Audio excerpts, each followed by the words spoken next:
a gente está aqui um pouco mais até para saber o que vocês acharam do que para a gente ficar contando e explicando o filme. Eu não sou muito do tipo de diretor que gosta. Acho que vocês devem ter percebido que é um filme que deixa muito para vocês entenderem. E essa é a ideia que a gente construiu a história em cima da mente da obra do Kafka. Então a gente queria saber se vocês querem perguntar alguma coisa, saber alguma coisa. Está aqui o elenco também para ajudar. Alguém? Quem vai começar? Quem vai ser o primeiro? Quem vai ser o primeiro?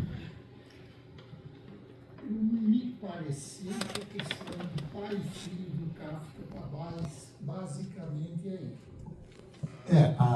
Inclusive o livro que eu mais usei é o Carta ao Pai do Kafka,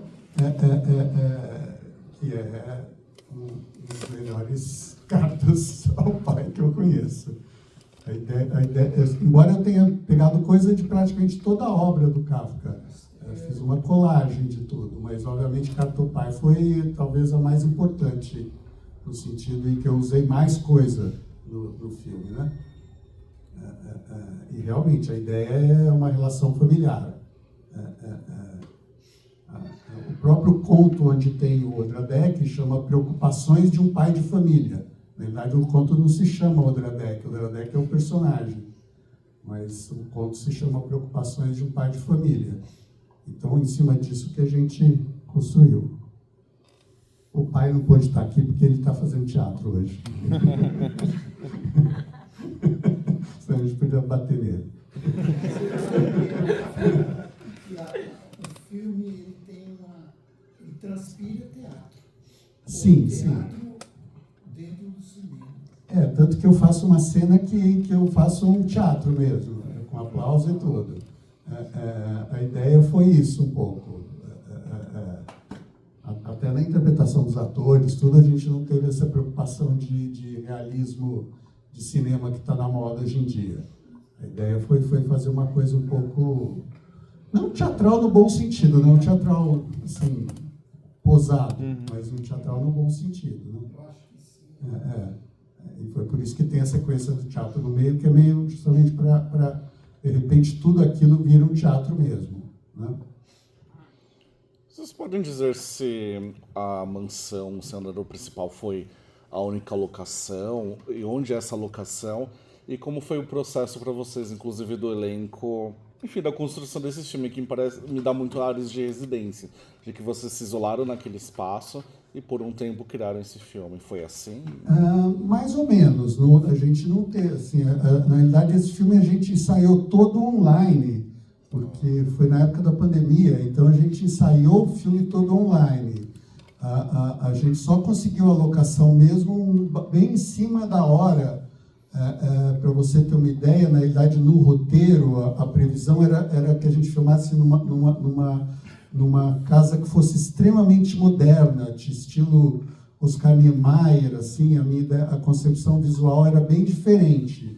Como a gente não conseguiu, depois a gente procurar muitos lugares, não sei lá mais, que eu acabei mudando a concepção quando eu encontrei essa casa. Realmente o filme foi todinho filmado dentro de uma única casa, mas que, na verdade, os atores chegaram no primeiro dia de filmagem. Eu tinha passado com a minha filha, que foi assistente de direção, que está sentada ali, a gente tinha passado uma semana dentro da casa, só nós dois, adaptando, digamos assim, todas as coisas que eu tinha previsto do roteiro, que era numa casa modernista, para filmar nessa casa. Então a gente passou uma semana assim, fazendo um storyboard, assim, eu não sou desenhista, mas a gente foi desenhando tudo. Mas os atores mesmo, acho que só apareceram lá no primeiro dia de filmagem, né? Eles foram um pouquinho antes dar uma olhada, né? Para o figurino, elas foram lá dar uns dias antes do coisa, mas não foi nada ensaiado na casa, não. A gente tinha se ensaiado tudo online e a mise-en-scène, todas as coisas, a gente foi bolando lá na hora. Mas pensando assim, a gente fez todas as gravações, nessa casa, né? E tudo muito intenso, porque somos nós quatro. Então, os quatro, todo dia, o dia todo ali, nessa sequência dos dias. Então, dá um pouco a sensação de que a gente ficou, confinado numa imersão, porque o fazer deste filme propiciou isso, né? A gente ficou lá na casa e realmente, a gente foi 22 dias de filmagem intensos dentro daquela casa e aproveitamos a casa inteirinha. Assim, praticamente filmamos a casa inteira. Assim, a casa parece maior no filme do que realmente é de verdade, mas essa foi a intenção. Onde foi o local? Desculpa. É aqui no Morumbi. Nossa. No filme ficou parecendo um castelo. É uma casa completamente maluca. No tribunal, que É. vai como juizão também. Eu aproveitei um pouco isso. Eu mudei um pouco aquela concepção que ia ser mais fria, mais modernista, para uma coisa mais neoclássica, sei lá o quê. Assim, é uma casa que eu não sei nem se alguém já morou nessa casa de verdade. A gente ficou com a impressão, eu fiquei com a impressão de que nunca ninguém morou. Na verdade, assim, quando a gente achou essa casa, é porque a gente já tinha visto milhões de casas modernas e nunca achava uma, porque ou ela estava muito estragada, ou tinha todas eram muito complicadas a nível de produção. Até que eu cheguei para a equipe que estava procurando e falei, olha, eu quero um elefante branco. Você conhece algum elefante branco? Ele falou, conheço um. E me levou nessa casa. Eu falei, aqui. Falei, mas não tem nada a ver com você, o que eu tinha descrito para eles, né? Não tem nada a ver com o que você tinha falado. Eu falei, não, deixa comigo. E aí a gente foi para lá e ficamos e adaptamos. Mas foi realmente assim... E aí mudou um monte de coisa. Até, assim, a gente manteve o texto mesmo. Realmente um monte de relações teve que ser modificadas com essa mudança.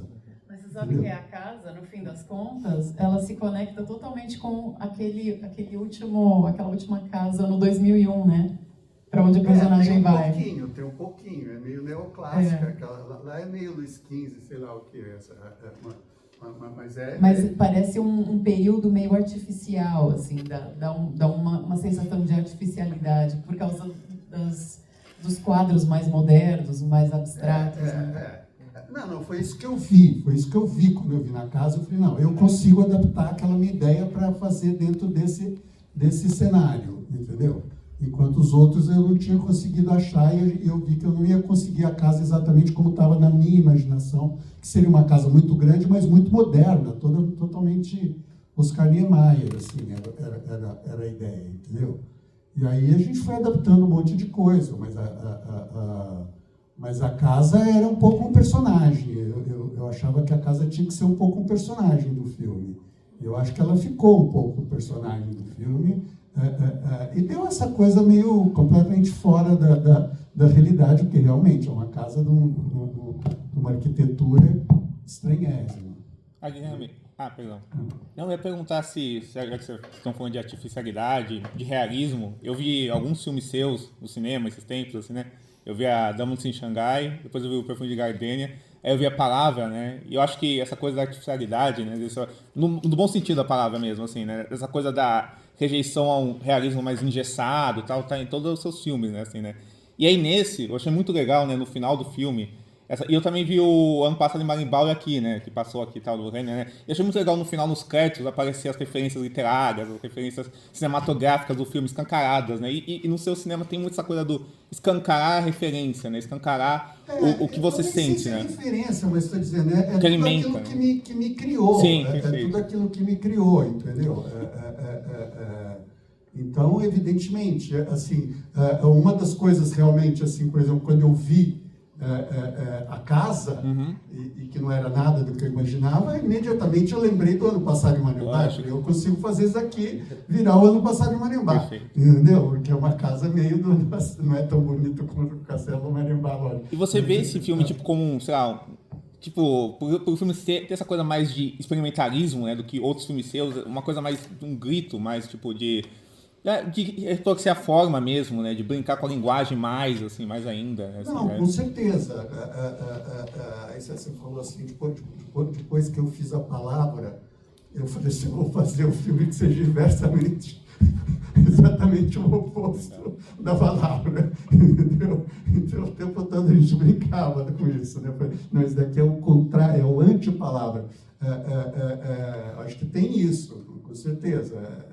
É um filme experimental, é um filme de 4h30. Enfim, você não pode esperar que eu estava querendo fazer um filme comercial para passar no Kinoplex. Sim. Entendeu? Então, assim, mas ao mesmo tempo algumas coisas que eu venho nos meus filmes há muito tempo querendo fazer. Que de repente eu resolvi fazer nesse. Entendeu? E resolvi colocar tudo nesse. Independente, é lógico que eu gostaria que tivesse aqui uma plateia lotada cheia de ver meu filme, mas isso não acontece, infelizmente, entendeu? Mas eu fiquei feliz com o filme. Eu acho que isso daí é eu fiz um filme que eu queria muito fazer, que eu precisava muito fazer. E colocando todas essas referências, embora eu estou dizendo,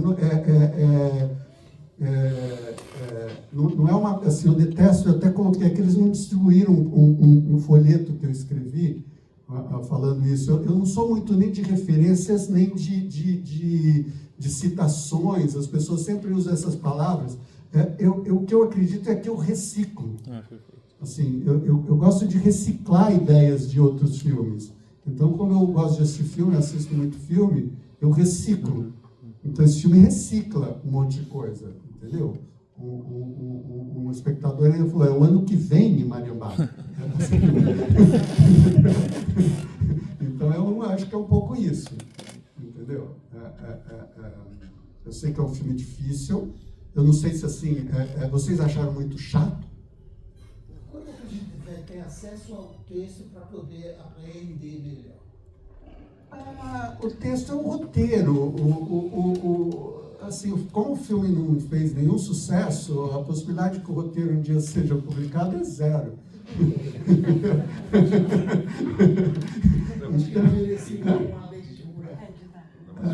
O texto é do Kafka, na realidade. Não é todo do Kafka, na realidade tem coisas de outros autores também misturadas. Tem um monte de coisa misturada, mas coisas que eu achava que relacionavam com os textos do Kafka, né? Mas, assim, nunca pensei nisso. Eu nunca escrevo um roteiro, assim, pensando que ele vai ser lido. Sincero, para mim, o roteiro, assim, tem vários diretores, o Kubrick, que odeia que publiquem os roteiros dele. Então, tem vários diretores que não gostam que a gente leia o roteiro, porque o roteiro é um rascunho, entendeu?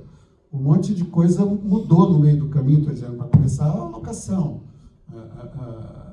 Outras coisas a gente mudou na filmagem, um monte de coisa, assim, um monte de... Um trecho que eu acho muito interessante no meio do filme é quando tem o corte para as entrevistas do elenco. Aí isso me cria duas perguntas. Eu queria primeiro perguntar para o elenco como foi ser surpreendido com essa entrevista durante as gravações e trazer essas respostas durante o processo. E para você, como foi surgir essa vontade e colocar isso no resultado final do filme? Não, isso já era previsto no roteiro. Na realidade, era para ter até mais, né? Nós chegamos a fazer...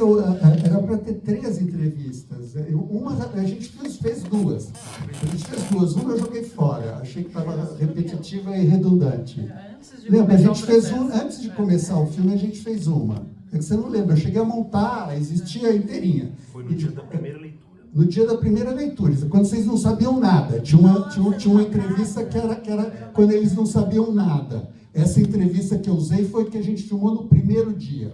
E depois tinha uma terceira entrevista, a gente chegou a fazer, acho que nem chegamos a fazer. Era para ter uma terceira entrevista mais no começo do terceiro ato. Mas eu cheguei, quando a gente filmou, eu cheguei à conclusão que essa entrevista não fazia, eu cheguei a montar a primeira entrevista e joguei fora, e conservei só essa. É uma cena que muita gente... eu não estava aqui, eu não assisti a sessão hoje toda. Saiu alguém durante a entrevista? Saiu. É uma cena que todo mundo diz que eu tenho que cortar a cena das entrevistas. Mas, para mim, ela é fundamental. Assim, as pessoas falam, ela quebra o andamento do filme, como alguém disseram para mim cortar o intervalo, que quebrava o ritmo do filme. Eu sinto necessidade de ir ao banheiro, então como é que você não vai ter um intervalo? Está nervoso. Mas as entrevistas, assim, eu gosto dessa coisa de você, assim, você entra no filme, de vez em quando você sai do filme, aí você tem que entrar no filme de novo. Então, por isso que eu coloquei as entrevistas, embora tenham dito para mim cortar as entrevistas, eu não cortei as entrevistas. E nem teve uma época que eu cheguei a achar que eu ia diminuir as entrevistas. Mas foi curioso porque aí eu mostrei a montagem, o filme não estava pronto, eu mostrei para um amigo lá em casa, e ele a coisa que ele mais elogiou nas entrevistas, ele adorou as entrevistas. Eu falei, putz, eu já estava começando a querer dar uma enxugada, cortar um pedaço, mas ele falou, não, de jeito nenhum, Então eu acabei, falei, então deixa as entrevistas e pronto, entendeu? Mas... Eu acho que foi o começo, né, das filmagens. Foi no primeiro dia. Não foi a primeira sequência, porque tinha algum problema, era para ser a primeira sequência da filmagem. Teve algum problema que a gente não pôde começar por ela, porque tinha esse negócio do Covid, tinha uma confusão que tinha que higienizar o camarim, tinha umas coisas assim. Então ela não pode ser a primeira sequência, mas eu queria começar o filme e fazer essa entrevista. Assim, foi isso. Ela foi antes.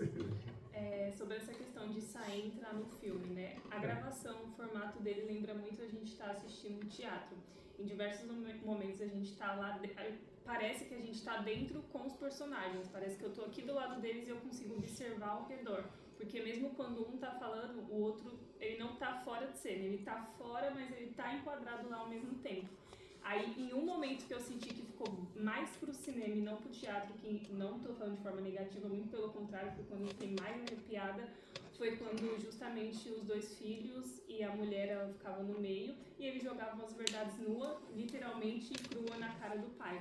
Esse momento a câmera não parou de girar em nenhum momento, nesse momento vocês não pararam de falar em nenhum momento, e a gente só ficava nessa forma frenética, assistindo, e o mais absurdo é que quando parou de girar e quando parou de ter som, ficou mais barulho ainda na minha cabeça. Aí que eu falei, não tô entendendo o que tá acontecendo.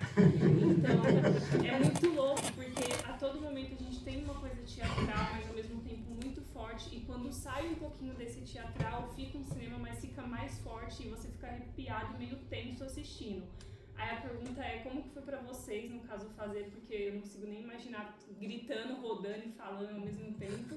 E se foi pra eu pedir eles fazem isso. Pelado, né? Pelado. Verdade. Falou a verdade nua e crua, literalmente, e ao mesmo tempo como... Esse aí vocês que tem que responder. E ainda era a última cena do dia, tava todo mundo exausto. Caramba. Foi na sequência? Não, isso foi no final, mas... Essa cena foi uma sequência? Foi uma cena só? Foi uma cena só. Não, a gente filmou repetiu. Não, a gente repetiu mais de uma vez. Não foi uma filmagem só, não. E eu só não repeti mais porque eles estavam quase morrendo. Eu queria ainda mas repetir mais. Mas não tem cortes, ela é uma cena contínua. Não. A gente filmou sem cortes, mas como eu filmei várias versões, depois eu montei essas várias versões. Algumas partes teve corte, as outras não. Teve algumas, a gente chegou a fazer planos inteiros, da cena inteirinha. Mas eu não usei um plano inteiro, assim. Não era a intenção de fazer tudo num plano só. A intenção era ter cortes. Até porque tinham trocas de roupa. Tinha trocas, mudava, tinha um monte de coisa que às vezes dá uma... Ou seja, eu não me lembro exatamente, e eu acho que até a gente fez uns blocos, tinha um bloco no começo, um bloco... Como a gente estava num cenário circular, né? E a câmera no centro, girando, então a gente teve que se reposicionar algumas vezes para que a câmera valorizasse um personagem, depois o outro. Então era como um mecanismo de relógio, né? A câmera no centro, o ator correndo de um lado, todo mundo correndo do outro. Porque tinha o pessoal lá dentro da equipe, tinha o cara do som. Era complicado. O cara do som direto correndo atrás. Era uma loucura. Eu nem via, porque eu ficava lá fora no capacete. Não cabia. Eu ficava lá fora. Mas foi assim, realmente foi bem cansativa, tá dizendo? Eu ainda queria ter repetido mais umas 2 vezes, mas eu cheguei uma hora. Não, e a gente filmava no dia seguinte, não era nem por. Se fosse folga no dia seguinte, eu falei, eu vou matar eles hoje e amanhã eles tiram folga. Mas eu falei, não, amanhã eles vão estar todos mortos e eu não vou conseguir filmar nada. Então chegou uma hora que eu vi que eles não estavam mais aguentando, com razão, porque foi realmente muito difícil. Para todo mundo, não só para a equipe, não só para o elenco, como para a equipe. Mas sabe o que eu lembro? Foi uma cena que foi difícil, mas a gente já estava no final, né? Das filmagens. Já estava quase. Sim, já tinha dado bastante, né? Não foi nos primeiros dias, não foi nos últimos, mas foi na última semana, não me lembro. E aí a gente não sabia que ia ser assim, né? Eu não sabia. Não. Você sabia que era? Até uma dúvida. Eu não sabia. No roteiro ou vocês decidiram? Não, eu já sabia que ela ia ser assim, sim. A gente decorou o texto e chegou para... Lógico que alguma coisa mudou, assim... Não, mas que era circular, eu acho que foi uma coisa... Você sabia, mas a gente meio que a gente entrou, né, no cenário, daí a gente foi meio que num jogo, né, cênico, com o que ele queria, a gente também foi jogando entre a gente, que eu acho que isso é o fundamental. Né? E tinha uma questão de ritmo, isso era muito difícil. Exatamente. Porque tinha a câmera com a gente, por exemplo, eu sou apressada, então o meu ritmo era, até que eu atravesso ele algumas vezes, né? E não era legal, porque a câmera tinha que correr atrás de mim, e a câmera não era. Né? E o boom. Então, eu lembro que tinha uns momentos, e essa coisa, essa emoção, né, que vinha, porque o texto era vômito, né? Isso gerava, para mim, tinha essa dificuldade de desacelerar, por exemplo. Então, o texto corrido, eu com raiva, e aí tinha um ritmo de grupo, assim. Então, por isso que a gente era uma dificuldade da cena, né? Mas, ao mesmo tempo, foi uma cena muito prazerosa de fazer, né? Eu acho que, assim, além, a gente fala muito do esforço físico, que foi uma dinâmica mesmo única. Nunca gravei nada. Estavam exaustos, de repente, eu deixo parar, porque senão eles vão... Mas é uma cena que tem uma carga emocional muito pesada, assim, né? Porque esses personagens estão falando de traumas, estão ali confrontando o pai de uma maneira muito sem filtro. Então tem esse desgaste de você meio não percebe o quanto aquilo tá ao mesmo tempo, né, te acionando, te machucando. Então chega uma hora que tem essa mistura, né, da exaustão física com a emocional. E a tontura também, né? Porque a gente... E a Cíntia, eu lembro que eu olhava assim, e ela ouvia, e eu escutar, e se deixar, né? Acho que a Cíntia pode falar bem, bater, assim, a emoção bater, eu acho que isso é mais desgastante. Bom.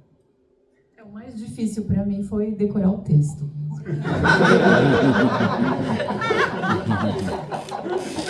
Foi o maior desafio. Mas apesar disso, tem que lembrar disso.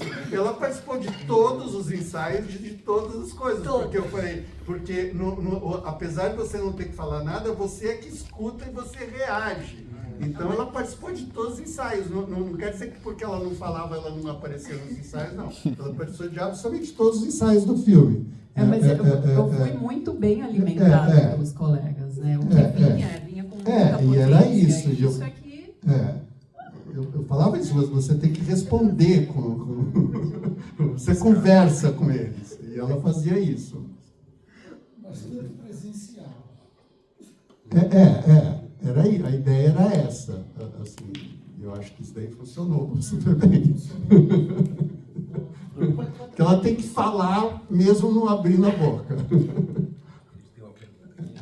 Foi quanto tempo de produção no total?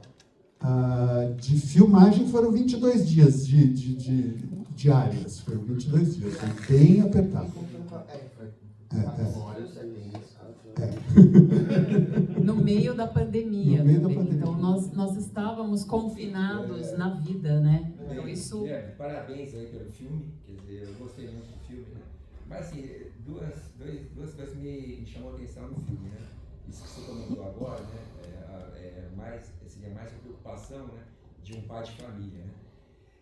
E aí quando você falou, né, que se inspirou mais naquela obra do Kafka, né, o Kafka pai, né? Então eu me lembrei assim de um grupo, né, que eu fazia no núcleo do PT na década de 80, né, que eu tinha um amigo meu que era kafkaniano, né, e ele tinha lido todas as obras do Kafka, né, e ele sempre falava assim, né, que o advogado, né, e Kafka que falava, né, é o cão e a guarda da família e da propriedade privada, né? E aí no filme, né, isso que me chamou a atenção, né, uma é esse pentagrama, né, esse brinquedo kafkaniano, né, que ela traz, né, da volta lá da Europa, né? E outra é aquela parte da escada, né, quer dizer, que os degraus, né, sobem para o alto, né, os degraus não tem fim, né? Então eu senti assim uma força política assim muito forte nesse filme, né? Assim explicando, né, a política no Brasil e mais disso que você chamou a atenção, né? O filme foi feito nesse contexto, né, da Covid, né? Online e tal, né, do confinamento, né? E desse Brasil, né, que surge, né, pós-Covid, né? Então eu senti, Guilherme, assim, uma força política muito forte nessa sua obra. Se você pudesse comentar um pouco sobre eu nunca gosto de ser explícito politicamente, mas assim, para você ter uma ideia, o primeiro texto que a Nath fala é do Mao Tse Tung. E também no final, vamos dizer, a cena de sexo dos dois, eles discutem política, não tem a cena de sexo dos dois, certo? E o Odradek, o conto Odradek, ele tem toda uma análise marxista grande. Eu não vou aqui falar a tese inteira, que é muito grande, mas o próprio Odradek tem uma análise marxista, porque ele vamos dizer, o princípio da produção inútil. Ou seja, ele é o típico produto do capitalismo inútil, digamos assim, o Odradek. Eu não sei fazer a tese inteira, mas eu li a respeito dessa tese, mas existe essa tese, assim, análise, digamos assim, marxista do conto Odradek, não estou falando do filme. Assim, o conto Odradek tem digamos assim, uma análise marxista, e é um conto curtíssimo, é um conto de 5 parágrafos, mas muito interessante, mas ele cria um objeto inútil e que, no entanto, cria muitos problemas. Ou seja, então tem, assim, como eu falei, eu não gosto acho que não tem nenhum filme meu que eu faça apologias políticas, mas também não existe nenhum filme que não tenha nenhuma política, certo? E no caso desse, talvez seja o que tenha mais, não sei. A gente até discutia lá, a própria questão do pai, toda essa questão, entendeu? Aliás, o tempo todo, o pai é sempre chamado do senhor, o senhor. Tem uma hora que a Nath errou, mas era um erro, isso aí tinha que ser. Tem um diálogo que você falou, no filme inteiro. Tem, mas na hora ela se enganou. Mas não ficou ruim, eu achei bom. Lá no jantar, tem uma hora que você chama de você. Mas isso fazia parte da história, que ele sempre era chamado o senhor. E todo mundo faz isso direitinho. A Nath só tem uma cena que... Mas eu achei que ficou boa. Assim, eu achei que quebrou. Às vezes é bom você dar uma quebrada na regrinha, para também não ficar assim tudo. Mas tem tudo a ver com o personagem. Opa, desculpe. Desculpe, eu Uma pergunta relacionada ao elenco mesmo, porque a gente tem acesso à entrevista, né, da gravação, mas eu queria ouvir de vocês agora. O que vocês acham, sentem, ver o filme e, enfim, depois de tanto tempo que passou aí, vocês ficaram matando isso na cabeça, essas ideias, a visão de vocês sobre o personagem que vocês interpretaram. Olha, eu vou pegar esse pedacinho da entrevista que cada um fala um pouco do Dradek.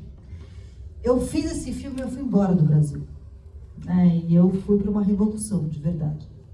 E eu vivi como uma revolucionária de verdade, anticapitalista, que luta contra o imperialismo. Então, o filme, para mim, ele tem hoje um outro lugar, assim, né? Eu assistindo, principalmente esse diálogo inicial, quando a gente fala do colonialismo, do imperialismo. Eu voltei ontem da Síria, para vocês entenderem que eu estou falando real. Ontem mesmo. Eu não voltei na quarta porque eu estava presa, né? O espaço aéreo fechado, e eu consegui atravessar por terra para a Turquia. E eu vivi agora mesmo, estou colocando um pouco essa questão política, porque você também trouxe, né, essa questão política. Eu vivi na Revolução de Rojava, com os curdos, e fui uma militante até esses 4 anos, desde que a gente filmou, eu fui embora. E eu vivi agora um momento mais difícil da Revolução, que foi um golpe duríssimo. Dia 6 de janeiro a gente sofreu um golpe duríssimo de um plano dos Estados Unidos com Israel e com o regime sírio, e a Revolução a gente perdeu, né? Tá agora entrando, o regime sírio entrou dentro da Revolução da Síria, do Norte dos Curdos, e está tendo uma integração, ou seja, o sistema capitalista e todos os seus valores estão entrando dentro. A gente teve que ceder, né? Senão a gente ia ser morto. Já foram 3.000 mortos, a gente ficou defendendo a Revolução, fiquei 1 mês e meio lá defendendo a Revolução. Armada, todo mundo armado. E aí, eu volto ontem e veio assistir o Dradek, né? E que a gente vai, porque a gente não está falando só de uma questão familiar, né? A gente está falando de uma ordem mundial, né? O Deus do mundo mesmo é o imperialismo, é o colonialismo. O que acontece agora, a gente fala no final, nossa cena de sexo é uma cena de guerra. A luta de classe começa em casa. Começa em casa, só que hoje a gente tomou uma proporção, gente. Esse diálogo, curiosamente, não é do roteiro. Esse diálogo eu falei para você falar na hora de filmar, não era do roteiro. Quando ele estava filmando, eu falei, termina assim. Não lembro, depois eu falei, não lembro de tudo. Não. Quando ele estava filmando a cena, que eu falei, e no final você fala isso. Eu me lembro disso. Essa guerra que eu vivi agora, que foi pós-revolução, então a revolução ela sofre esse duro golpe, e aí começa essa guerra agora que a gente está sabendo, né? Dentro do que começam a atacar o Irã. Eu sou contra o regime do Irã, tá bom? Mas sou completamente contra essa guerra imperialista. Essa guerra eu não tinha visto em 4 anos. Eu não tinha visto. Estava em Damasco, mas eu nunca tinha visto nada igual. Não dormia à noite de tanto bombardeio que eu escutava. Essa guerra é um lugar que você não está lutando, você perde completamente a força de luta, né? Você não tem direito a nada, você não consegue. Porque é uma coisa que é uma luta, é uma guerra imperialista, de um poder assim que a gente não consegue chegar perto disso, né? É uma ordem que o mundo impôs agora que está destruindo a humanidade. Então, e o Dradek traz muito essa questão que envolve, né, não só o colonialismo, mas todo, né, o patriarcado, toda essa ordem que o que vale é o poder e o dinheiro. Né? O que vale é destruir qualquer cultura, unificar tudo, né? Vamos destruir todos os povos originários, vamos destruir qualquer cultura que tenha que seja ancestral. Vamos trazer essa cultura do capital, né, do mercado. E o Dradek se conecta com isso, né, esse objeto inútil, né, que chega e que vai destruir uma ordem familiar que, na verdade, é uma ordem que já é destruída, né, mas ela é falsa, ela é fake, né, ela é imposta por um sistema que a gente é escravo disso. A gente não tem noção, a gente não tem consciência. A gente é escravo de um sistema que impõe pra gente as coisas. A gente vive só no meio da competição. A gente só visa o lucro, não tem relação humana. Eu vivia dentro de uma sociedade, agora 4 anos, com curdos, que eu falava, gente, ou eles são muito inocentes, ou eles têm um coração muito puro. Não, o meu coração que era já contaminado pela questão só do lucro, do poder, da competição, de querer tomar vantagem de tudo. E eu acho que bom, enfim. Eu acho super político o filme.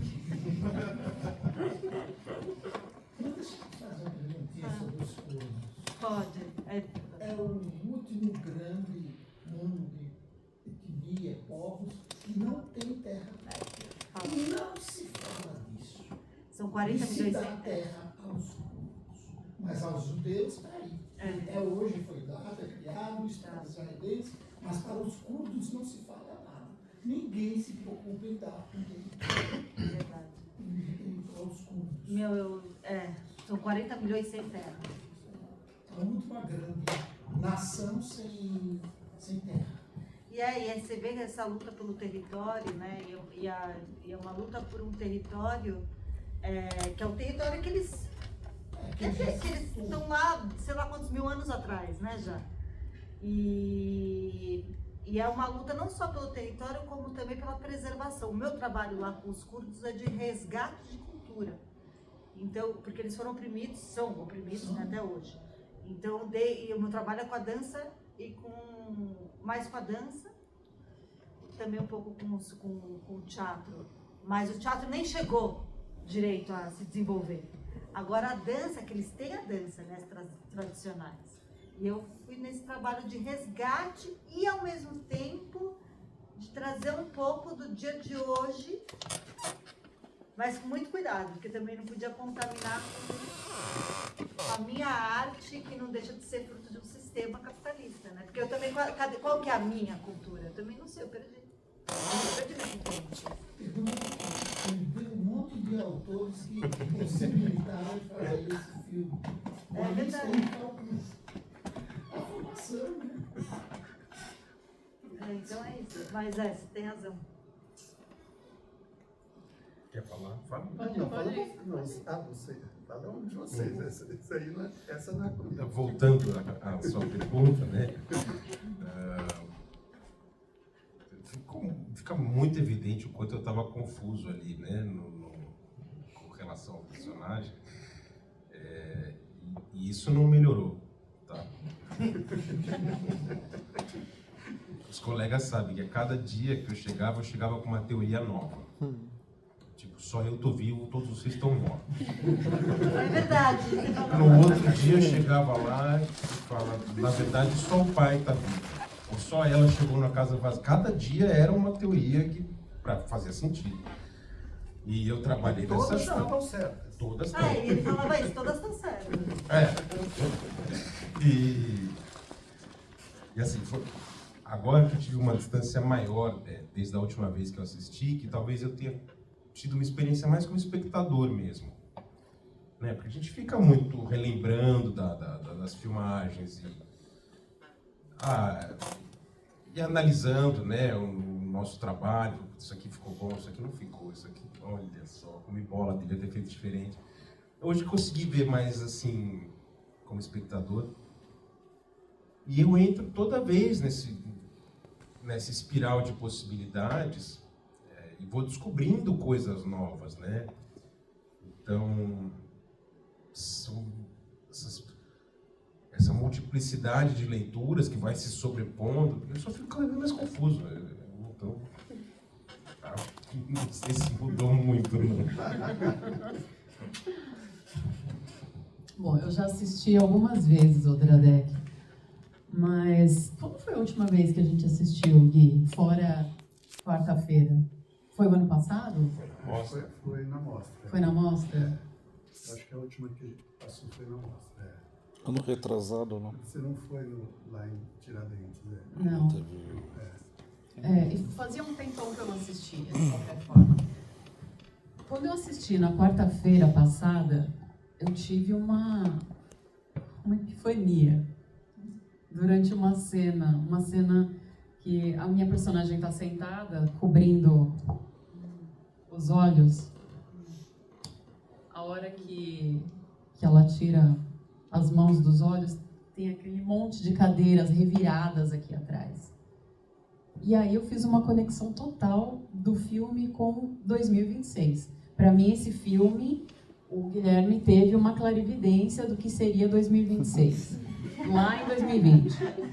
Porque a gente fala sobre um grande despertar que parece isso, parece que tirou uma venda dos nossos olhos, todas essas coisas horrorosas que a gente está sabendo hoje, dessa elite satanista, pedófila, enfim, essa coisa horrorosa, que está totalmente ligada à arte, está tudo no filme. E aquelas cadeiras reviradas ali atrás, para mim é o público, que antes a gente se sentava aqui e assistia, pagava para ver tudo isso, fazia parte desse show, e agora a gente parecia que estava lá atrás, tudo de perna para o ar, todos confusos, bagunçados, todo o nosso sistema de crença foi totalmente revirado, e a guerra acontecendo lá fora, a guerra aqui dentro. Então, para mim, o filme ele ficou muito mais concreto hoje, muito mais concreto. Gênio. Deixa eu mais uma pergunta a fazer. Guilherme, eu lembro que quando você estava promovendo a palavra, eu te perguntei, e você falou que estava trabalhando numa versão mais condensada do Odradek para talvez, enfim, ter uma chance comercial em termos de circuito, né? Essa cópia você ainda está trabalhando? Ela vai acontecer? Não, eu já fiz, mas também não entrou em nenhum festival e ninguém quis passar a versão curta. Assim, eu não morro de amores pela versão curta, foi uma tentativa para tentar mostrar o filme, já que ninguém queria assistir, exibir em lugar nenhum o Odradek. A gente fez a versão curta, eu não fiquei totalmente infeliz, sou sincero, não é que eu desgoste da versão curta, mas assim, eu acho, assim, usando uma metáfora, assim, a versão curta assim, o Odradek é um ovo, a versão curta é só a casca. A casca é bonitinha, mas se você quebrar, tá vazia, entendeu? Então, assim, não é que eu desgoste da versão curta, mas, assim, lógico que eu gosto da versão longa, assim, tanto que eu coloquei até um outro nome, porque eu falei, eu não quero que pareça a versão curta de Odradek, porque não é. É um outro filme completamente diferente. Toda a parte mais interiorizada, todo, digamos assim, todo o Kafka desaparece na versão curta. Como o filme é bonito, a versão curta é bonita de ver, assim, é divertida, é movimentada, mas é vazia. Para quem é cinéfilo e conhece mais cinema, eu falo, a versão longa é Franz Kafka e a versão curta é Frank Capra.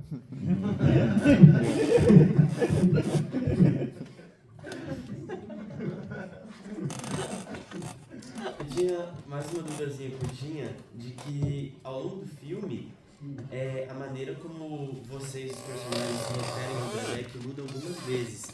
E no começo o Odradek é um invasor, depois ele é quase referido como uma pessoa, então ele se torna um artefato, um brinquedo e por fim uma armadilha. Aí eu só queria saber do ponto de vista de vocês se é a importância de Odradek que muda ou se a importância muda só da perspectiva dos personagens.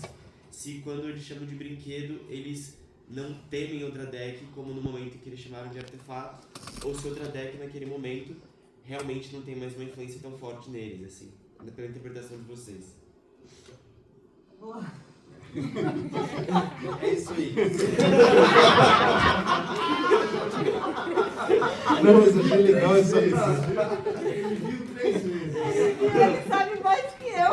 Essa inocência dos personagens com relação a essa ameaça, né? Eu voltei ontem. Não, mas eu adorei isso. Eu gostei dessa leitura. Eu confesso que eu vou para você que nunca tinha me passado isso pela ideia. Talvez eu tenha usado essas palavras justamente para não ficar repetitivo.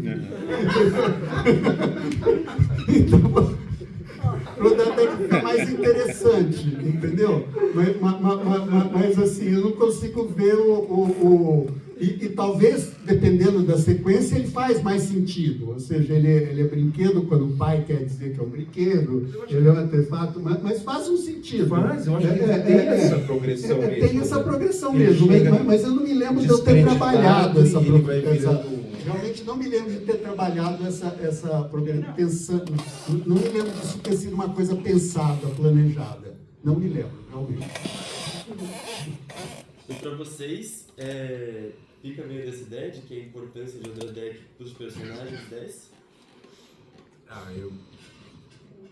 Eu acho que ele vai sendo incorporado à família. Isso era uma coisa prevista, tanto que no final ele está no jantar.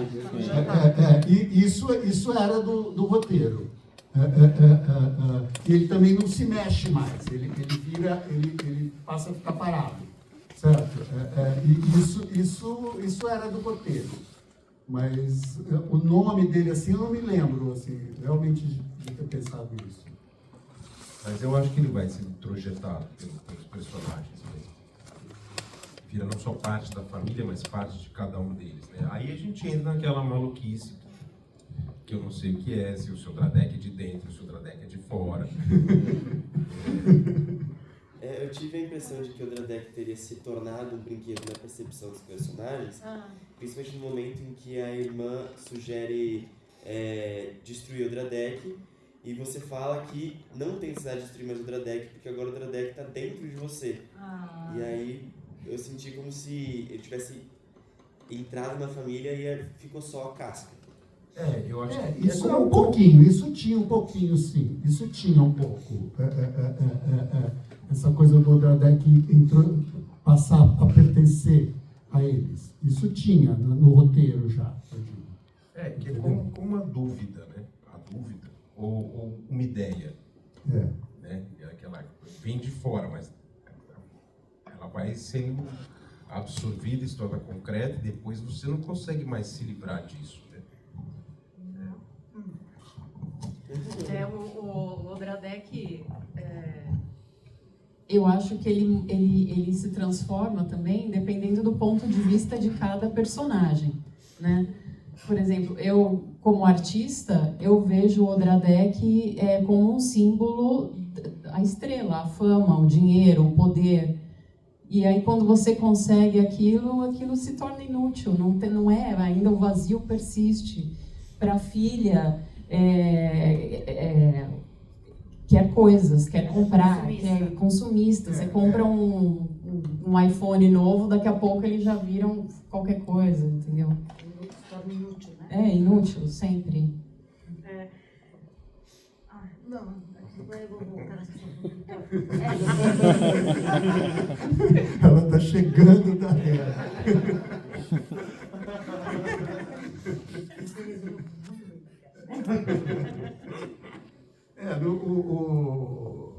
o Dradek é esse mistério mesmo, porque isso já está no conto do Kafka.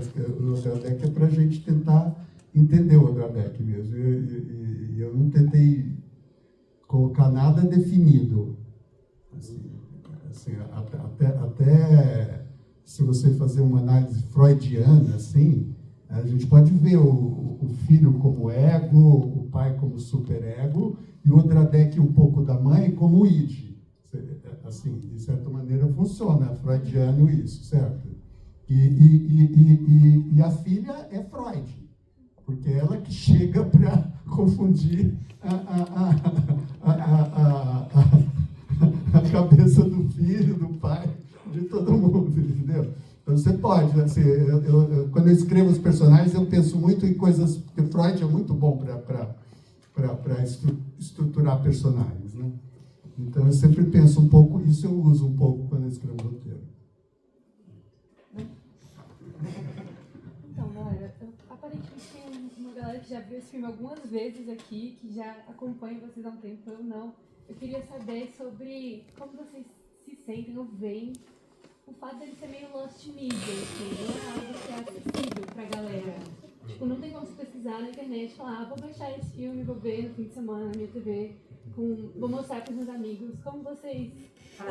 Eu sinceramente achava que tinha um público, e ainda acho que existe um público para esse tipo de filme, mas eu não sei como que esse público fica sabendo, sou sincero. Não é? A gente tentou de várias maneiras, assim, você vê, não ficou nem meia sala, certo? Eu acho que existe, mas assim, a gente está num momento, digamos assim, num momento TikTok, que as pessoas não aguentam nada. Tenha mais que 30 segundos, entendeu? Você fiquei sabendo do filme pelo TikTok. Não, eu sei, mas estou dizendo. Não, porque a gente fez até o TikTok. O TikTok é ele que fez o TikTok. Ele fez o TikTok. Não, eu usei todas as armas. gente usou todas as armas no corpo. Mas mesmo assim, não encheu a sala, digamos assim. E nenhuma sessão do filme encheu a sala que a gente fez. Então, realmente, assim, não sei te dizer. É uma pergunta que eu me faço. Como é que eu faço com o público? Assim, esse filme, infelizmente, ele foi, quando eu filmei, eu sabia que eu estava fazendo um filme de 4 horas e meia, que não era um filme que ia entrar assim, acessado. Mas eu achava que hoje em dia, infelizmente, a gente depende totalmente dos festivais. Então, eu achava que esse filme ia entrar no festival, ia criar um auê, porque não importa assim, se adoraram ou se odiaram, vale a mesma coisa hoje em dia. Certo? Se odiarem, seria ótimo. Assim, ter o pau também está ótimo. Mas a verdade é que os festivais se comercializaram demais e nenhum festival... O meu produtor americano, que tentou botar em Berlim, o diretor do festival falou 4 horas e meia, o Martin Scorsese tem dificuldade. Então, não perca nem seu tempo. Não quero ver. Tanto que ele me obrigou a fazer a versão de 2 horas. Entendeu? Eu fiz. Só que também não entrou, porque também, como eu falei, também ficou boba. O filme foi feito para ter 4 horas e meia. Ele funciona com 4 horas e meia. Mas, infelizmente, não entrou em nenhum festival, então ele não existe. A verdade é que ele não existe. Assim, o público não vem conferir. A gente está numa época que as pessoas estão com a internet transformou a gente a gente está com uma overdose de imagem, está todo mundo com overdose de imagem, então as pessoas não conseguem, quando falam um filme de 4 horas e meia, não gostam nem de pensar, entendeu? Mesmo que um amigo meu, que assistiu lá no Cinemateca, tenha feito o melhor elogio até agora do filme. Ele falou, era um filme de 4 horas e meia que parece que tem 3. Claro, se ele falasse 2, era bem melhor.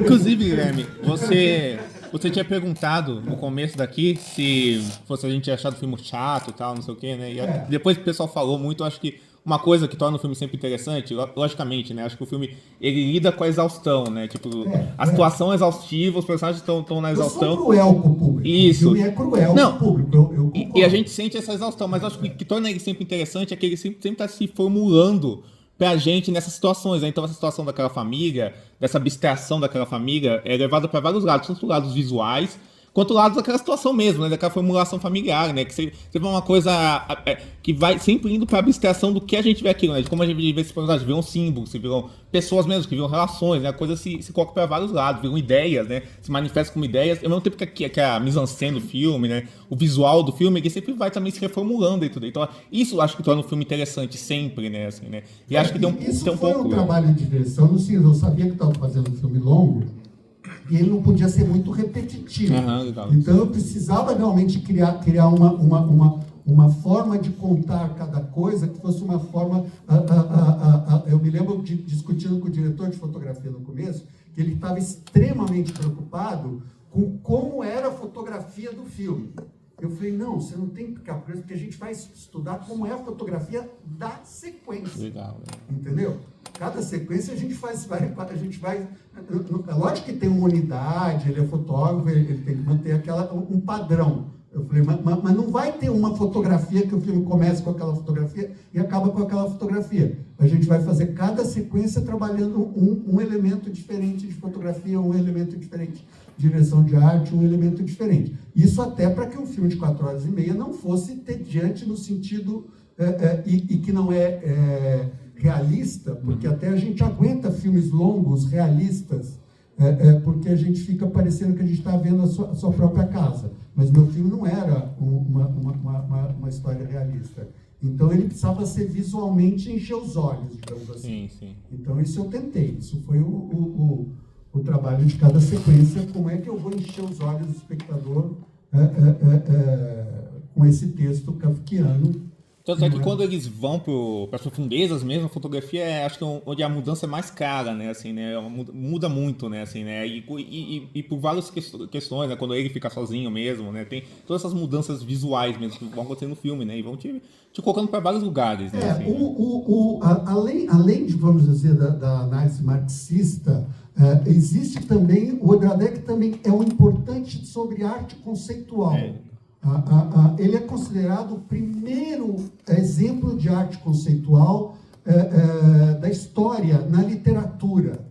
E ele foi escrito no mesmo ano que o Duchamp faz aquele que eu brinco no intervalo, da privada, que não é já de chamar fonte, mas o Odradek foi escrito no mesmo ano que o Duchamp faz o Mictório, digamos assim. E ele é considerado um exemplo de arte conceitual também. Por isso que eu assino o filme como uma viagem conceitual. Porque também visualmente o filme foi muito trabalhado, isso uma outra linha, a linha de diretor com direção de arte. Foi muito trabalhado em cima de noções de arte conceitual. Não foi tudo que eu gostaria de fazer, porque não tinha grana, não tinha tempo. Mas eu tentei o máximo possível trabalhar em cima disso. Entendeu? Aproveitando. Por que repetições de cena? Eu gosto. Isso aí já é uma coisa minha. Eu acho que é uma, assim, como o texto é meio difícil, é interessante que você leia de outra maneira aquela cena, entendeu? Então a gente brincou muito com essa coisa de repetir, não só cena no começo, que eu repito, na verdade 2 vezes e meia a cena, não é 3 vezes, mas é 2 vezes e meia. Ela depois repete no final também, a mesma cena com o mesmo texto, tudo igual. Mas também fiz alguma cena que os atores repetem o texto. Isso foi aí é uma coisa artística, não vou dizer que eu achei que funcionava bonito e que eu achava, assim, a Natália, por exemplo, a Natália ela tem uma dificuldade como atriz. Ela não consegue fazer 2 takes iguais. Ela faz um outro diferente. Eu sou anarquista. Então eu resolvi usar algumas coisas assim, porque eu repetia e ela fazia diferente. Então eu falei, então eu vou usar Era difícil, né? A continuista sofria com você, né? Porque ela ia lá e fazia, escuta, ela já combinou que ia fazer assim. Aí ela chegava lá e fazia mais. O Pedro é comunista. O Pedro não, o Pedro combinava, e assim que eu também combinava, era direitinho o que eu combinava. A Natália. Todos muito legais, esplêndidos. Esplêndidos. O Pedro o tempo todo sério. Não, cada um no seu personagem. Cada um no seu personagem, lógico. Entendeu? Informal.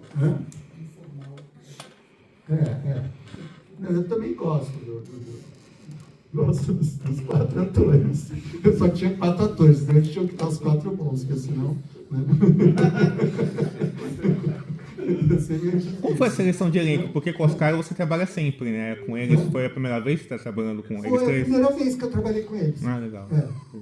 Foi a primeira vez. A gente se conheceu antes de fazer o filme. Eu vi eles no teatro. Perfeito. Somos do é o pessoal do teatro. Na realidade era para mim fazer com 4 atores de teatro. É que eu não achei um, e aí eu chamei o Oscar. Perfeito. Que também faz teatro, mas que não é exatamente um ator de teatro. Sim, né? sim.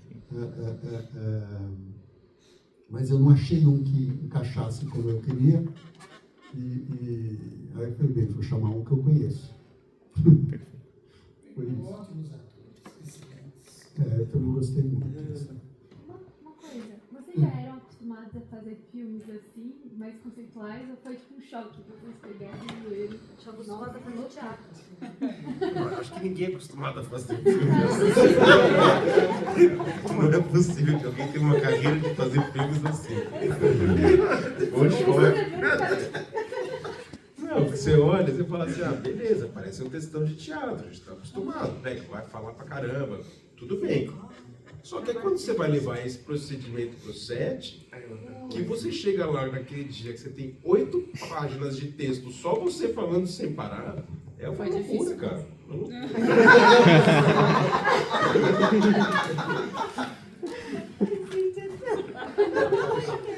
Mas isso é bom. É isso aí que funciona. Entendeu? Mas teve uma coisa assim, que o Guilherme foi muito generoso conosco, né? Então ele era muito receptivo às nossas propostas, né? Os caminhos pelos quais a gente queria conduzir os personagens em determinadas situações. E também ele era muito preciso quando a gente estava saindo, né? Então, às vezes eu estou pensando num caminho, ele está pensando em outro. E esse diálogo, ator-diretor, que às vezes ele vira um caos, né? Ou ele vira uma condição suave, como uma dança. E foi muita sensação que eu tive. Então, apesar de ser... tive que trabalhar fora de uma lógica racional, né? É isso por conta disso. Então tem coisas que falam, não sei se está acontecendo, se isso é verdade, se está em delírio aqui, se é viagem do ópio, sei lá. E atuar na dúvida. Mas como o Guilherme abriu espaço para você verticalizar nisso, a gente conseguia realmente aprofundar e sentir as cenas, as coisas. Então foi muito prazeroso, foi um desafio gostoso, assim, mas estava morrendo de medo. Os textos são bonitos, na realidade. Os textos são bonitos. É só questão de transferir. Não, é que a gente também foi muito interessante que a gente estava na pandemia, com 6 meses, né, ensaiando online. É isso? E foi fundamental, porque como o texto era difícil, a gente teve espaço, como a gente estava confinado, né, de fazer um trabalho de texto. E isso foi muito importante para a gente chegar na hora e estar com o texto. Né? A gente se apropriou do texto para poder construir uma encenação que não fosse uma encenação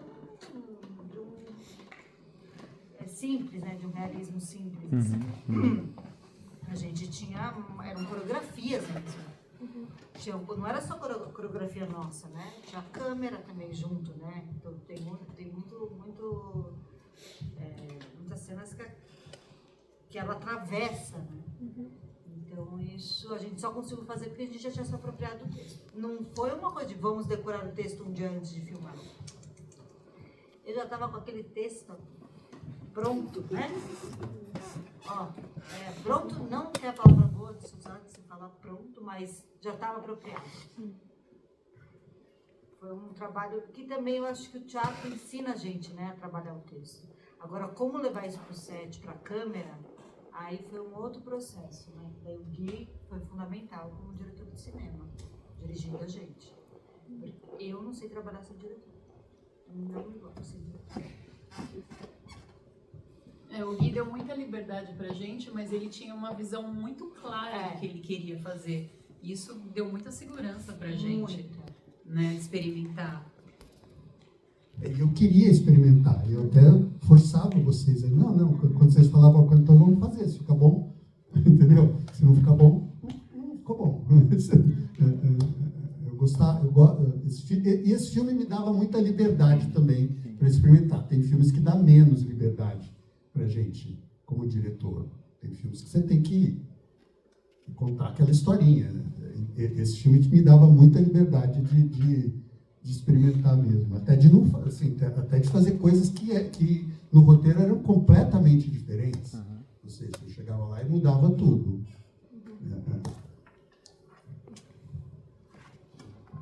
Parabéns pelo longa, mais longo. Não sei se isso é uma vantagem. Na qualidade, pelo menos, tranquilo, e vai permanecer durante muito tempo. Eu acho que o filme teve um timing errado. Talvez se eu tivesse feito 10 anos atrás ou daqui a 10 anos, ele tivesse mais chance. Não teve da Dilma?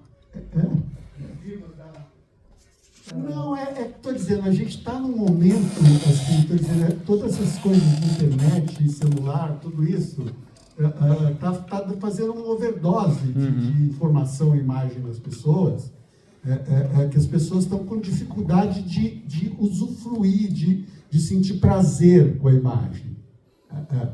Eu sinto isso. De contemplar, né? De contemplar. As pessoas... Quando eu falei filme, eu quis me referir ao filme da Chantal. Que é belíssimo. Mas essa que foi a ideia, entendeu? Eu queria fazer um filme que fosse estranho, diferente, e contar essa história que eu gostava. Que realmente é um projeto meu de muito tempo que eu sonhava. Lógico que foi mudando, e a gente mudou mais alguma coisa. E deu 2 agora, né? É que depois o 2 vai ser difícil.